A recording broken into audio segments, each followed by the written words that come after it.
வணக்கம். இந்த வீடியோல நம்ம எதை பத்தி பார்க்க போறோம்னா, இன்னைக்கு பெங்களூர்ல இருந்து 40 கிலோமீட்டர் தொலைவுல உள்ள ஒசூர் வந்து இன்னைக்கு பெங்களூருக்கு நிகரா வளர்ந்து வர்ற ஒரு முக்கியமான தொழில் நகரமா இருக்கு. அதே போல தமிழ்நாட்டுடைய ஒரு முக்கியமான பகுதியா இருக்கக்கூடியது தான் கொங்கு மண்டலம். இந்த 2 பகுதிக்கும் இனி வரும் காலகட்டங்கள்ல வர இருக்கக்கூடிய சில முக்கியமான மெகா இண்டஸ்ட்ரியல் டெவலப்மென்ட் சார்ந்த ப்ராஜெக்ட்ஸ்லாம் என்னென்ன அப்படின்றத பத்தி தான் இந்த வீடியோல நம்ம விரிவா பார்க்க போறோம். வாங்க வீடியோக்குள்ள போலாம்.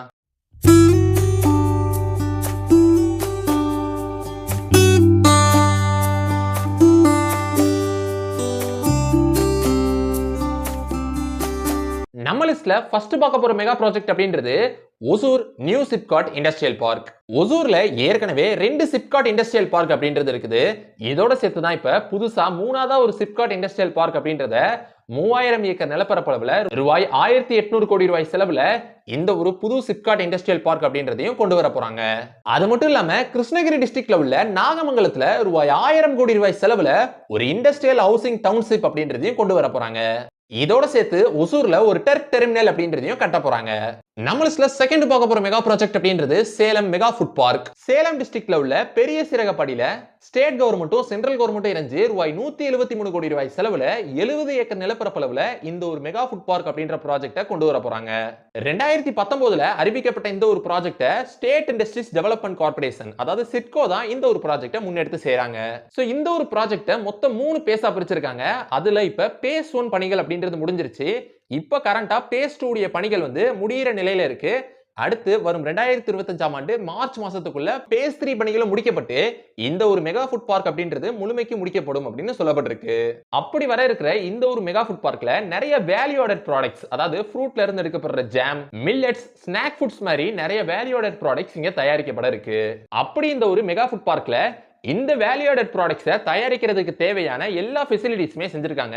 உதாரணத்துக்கு 24 மணி நேரமும் வாட்டர் அப்புறம் power access, overhead tanks, sumps மாதிரி இந்த ஒரு வேல்யூ ஆடட் ப்ராடக்ட்ஸை தயாரிக்கிறதுக்கு தேவையான எல்லா பேசிக் ஃபெசிலிட்டிஸுமே இந்த ஒரு மெகா ஃபுட் பார்க்ல செய்யப்பட இருக்கு. அது மட்டும் இல்லாம அப்படி வர இருக்கக்கூடிய இந்த ஒரு மெகா ஃபுட் பார்க்னால 5000 பேருக்கு நேரடி வேலை வாய்ப்பும் 5000 பேருக்கு மறைமுக வேலை வாய்ப்பும் உண்டாக்கப்பட இருக்கு. நம்ம லிஸ்ட்ல தேர்ட் பார்க்க போற மெகா ப்ராஜெக்ட் அப்படின்றது Tiruppur mini Tidel park. Tiruppur வந்து ஏற்கனவே ஒரு டெக்ஸ்டைல் ஹப்பா விளங்குது. இந்த சமயத்துல தான் இப்ப ரீசெண்டா அர்பன் டெவலப்மெண்ட் அத்தாரிட்டி சார்பில் திருப்பூர்ல உள்ள ராக்கிபாளையம் கிராமத்துல ரூபாய் 32 கோடி ரூபாய் செலவுல ஒரு டைடல் பார்க் அப்படின்றது அமைக்கப்பட இருக்கு. நம்ம லிஸ்ட்ல ஃபோர்த் பார்க்க போற மெகா ப்ராஜெக்ட் அப்படின்றது கோயம்புத்தூர் ஐடி காம்ப்ளெக்ஸ். சமீபத்துல தான் கோயம்புத்தூர்ல ஒரு டைடல் பார்க் அப்படின்றது கட்டி முடிக்கப்பட்டு திறக்கப்பட்டிருந்துச்சு. அதனுடைய தொடர்ச்சியா தான் இந்த ஒரு ஐடி காம்ப்ளெக்ஸ் அப்படின்றதும் தனியார் நிறுவனமான ராமானுஜம் ஐடி சிட்டியோட இணைஞ்சு பார்ட்னர்ஷிப்ல இணைஞ்சு இந்த ஒரு ஐடி காம்ப்ளெக்ஸ் அப்படின்றது கோயம்புத்தூர்ல உள்ள எல்கோ ஸ்பெஷல் எக்கனாமிக் ஜோன்ஸ்ல 17 ஏக்கர் நிலப்பரப்புல இந்த ஒரு ஐடி காம்ப்ளெக்ஸ் அப்படின்றது அமையவிருக்கு. அப்படி இந்த ஒரு ஐடி காம்ப்ளெக்ஸ் கட்டி முடிக்கப்பட்டதுக்கு அப்புறம் கிட்டத்தட்ட 36,000 பேருக்கு வேலை வாய்ப்பு அப்படின்றது உண்டாக்கப்படும் அப்படின்னு சொல்லப்பட்டிருக்கு.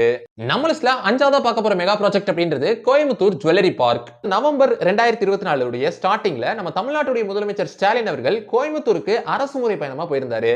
அப்போ வந்து கோயம்புத்தூருக்கான நிறைய முக்கியமான ப்ராஜெக்ட்ஸ் எல்லாம் அனௌன்ஸ் பண்ணாரு. அதுல ஒண்ணுதான் இந்த ஒரு ஜுவல்லரி பார்க். கோயம்புத்தூர்ல உள்ள குறிச்சி இண்டஸ்ட்ரியல் எஸ்டேட்ல ரூபாய் 126 கோடி ரூபாய் செலவுல இந்த ஒரு ஜுவல்லரி பார்க் அப்படின்றது அமையவிருக்கு. அப்படி அமையவிருக்கக்கூடிய இந்த ஒரு ஜுவல்லரி பார்க்ல ஜுவல்லரி இண்டஸ்ட்ரீஸ்க்கு தேவையான எல்லா ஃபெசிலிட்டிஸோட NABL அக்ரிடேட்டட் லேபோட இந்த ஒரு ஜுவல்லரி பார்க் அப்படின்றது அமையவிருக்கு. நம்ம லிஸ்ட்ல 6th பார்க்க போற மெகா ப்ராஜெக்ட் அப்படின்றது Hosur Tatas new industrial city. Tata groups வந்து ரீசெண்டா வந்து ஒசூர்ல ஒரு இண்டஸ்ட்ரியல் சிட்டியை பில்ட் பண்ண முடிவெடுத்திருக்காங்க. அதன்படி இந்த ஒரு இண்டஸ்ட்ரியல் சிட்டி அப்படின்ற ப்ராஜெக்ட் முடிஞ்சதுக்கு அப்புறம் ஒசூர் வந்து பெங்களூருக்கு நிகரான ஒரு எலக்ட்ரானிக் சிட்டியா மாறிடும் அப்படின்னு பல பேர் சொல்றாங்க. அதாவது டாடா வந்து ஜம்ஷத்பூர்ல அமைச்ச மாதிரியே ஒரு இண்டஸ்ட்ரியல் சிட்டியையும் ஒசூர்ல அமைக்க முடிவெடுத்திருக்காங்க. ஆனா ஜம்ஷத்பூர்ல வந்து ஒன்லி ஸ்டீலை மட்டும் ஃபோக்கஸ் பண்ணிருக்காங்க. அதுவே ஒசூரை பொறுத்த வரைக்கும் மல்டிபிள் செக்டார்ஸை ஃபோக்கஸ் பண்ணி இண்டஸ்ட்ரியல் சிட்டியை அமைக்க முடிவெடுத்திருக்காங்க. இந்த ஒரு ப்ராஜெக்ட்டை முன்னெடுக்கிறது டாடா எலக்ட்ரானிக்ஸ். நம்ம லிஸ்ட்ல 7ஆவதா பார்க்க போற மெகா ப்ராஜெக்ட் அப்படின்றது ஒசூர் டெக் சிட்டி. ஒசூர் வந்து ஏற்கனவே எலக்ட்ரிக் வெஹிக்கிள்ஸ் மற்றும் எலக்ட்ரானிக்ஸ் மேனுஃபேக்சரிங் உடைய ஹப்பாவே விளங்குது. அந்த வகையில தான் ரீசெண்டா தமிழ்நாடு கவர்மெண்ட் என்ன பிளான் பண்ணிருக்காங்க அப்படின்னா ஒசூர்ல 500 ஏக்கர் நிலப்பரப்பளவுல ஒரு புதுசா ஒரு டெக் சிட்டி அமைக்க முடிவெடுத்திருக்காங்க. அப்படி இந்த ஒரு டெக் சிட்டி அமைஞ்சதுக்கு அப்புறம் இந்த ஒரு டெக் சிட்டில நிறைய ஐடி மற்றும் ITES ஃபிர்ம்ஸும் குளோபல் கெபாசிட்டி சென்டர்ஸும் அமையவிருக்கு அப்படின்னு சொல்லியிருக்காங்க. இதை பத்தி தான் இந்த வீடியோல நான் உங்ககிட்ட ஷேர் பண்ணிக்கலாம் அப்படின்னு நினைச்சேன். இந்த வீடியோ உங்களுக்கு பிடிச்சிருந்துச்சுன்னா லைக் பண்ணுங்க, உங்க ஃப்ரெண்ட்ஸுக்கு ஷேர் பண்ணுங்க, அப்புறம் மறக்காம நம்ம சேனலை சப்ஸ்கிரைப் பண்ணிட்டு பக்கத்துல உள்ள பெல் ஐகானை கிளிக் பண்ணிக்கோங்க. See you next video. Until signing off by Sabri Karthik.